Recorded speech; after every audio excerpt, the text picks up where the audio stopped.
Okay guys, so this one comes by popular request. In this video, I'm going to show you how to install the Govee Immersion color syncing light strips on TVs that are larger than the 65 inches recommended. So for this tutorial, the goal is to install the immersion light sections so you get accurate color tracking in both the video full screen and the video part mode. We're going to dive in head first on this one, so let's not waste any more time. Here we go.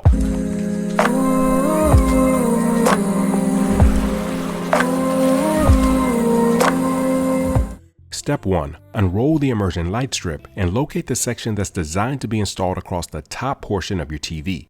Now the top and bottom sections are a good deal longer than the sides, and you'll be able to identify the top section because it connects directly to the section that has the USB-C cord. Step 2. Lay that top section down horizontally across your media stand, as perfectly centered as possible with your TV, and then place a piece of painter's tape on each side to hold it into place temporarily.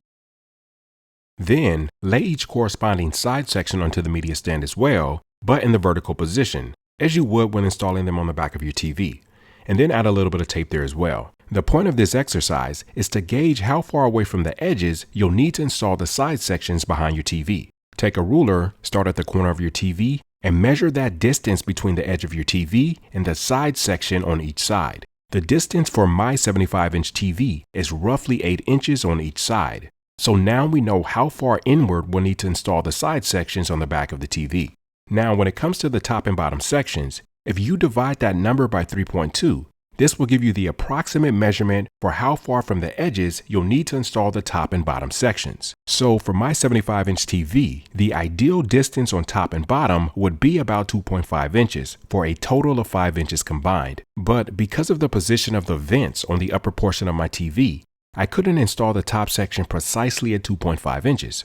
So I ended up installing the top section about 3 inches away from the edge and about 2 inches away from the edge on the very bottom, which still comes out to be a combined 5 inches. Now, clearly, because the immersion light strip is significantly further inward on the sides of the TV versus the top and the bottom, brightness dimming is going to be most apparent in those areas. This is where the Govee Flow Pro light bars come in, which I actually theorized in a review all the way back in March of this year.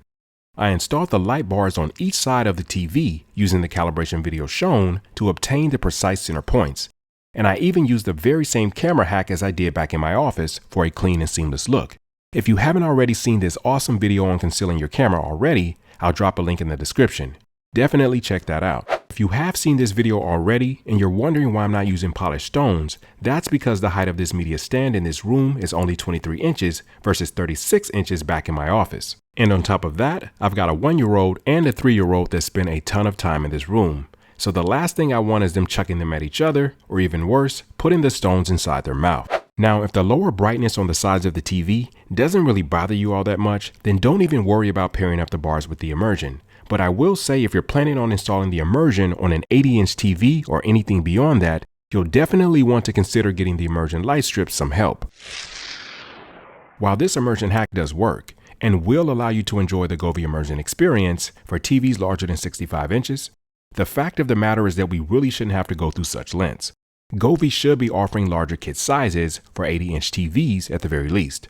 But if we keep that conversation going and enough people show interest, it'll only be a matter of time before that becomes a reality. Getting back to our little workaround here, you can see the immersion is accurately tracking the colors around the entire screen, be it a dimmer version of what you can expect for 65-inch screens and below. But the Flow Pro light bars really do help. I mean, the proof is in the pudding. Here I'm just powering them on and off a few times as the immersion runs uninterrupted. And now I'm just toggling the left bar on and off a few times independently to give a better side-by-side comparison. Naturally, there is a bit of a gap in brightness at the corners of the TV, but it's really not too bad. And it's also worth noting that there will be rare cases where the bars break a bit of the immersion, because the bars are only able to produce a single color at a time for video mode, whereas the immersion light strip can leverage multiple IC areas. This honestly doesn't bother me a good deal, and of course, my kids could care less. They enjoy the heck out of this vibrant light show either way. Guys, if this video helped you out, make sure to hit the like button to tell YouTube's algorithm that more people should check it out. And of course, make sure you're subscribed to the channel and that you hit that notification bell. Feel free to drop your comments, questions, and all of the like in the comment section below. I'll see you guys in the next one, but until then, peace.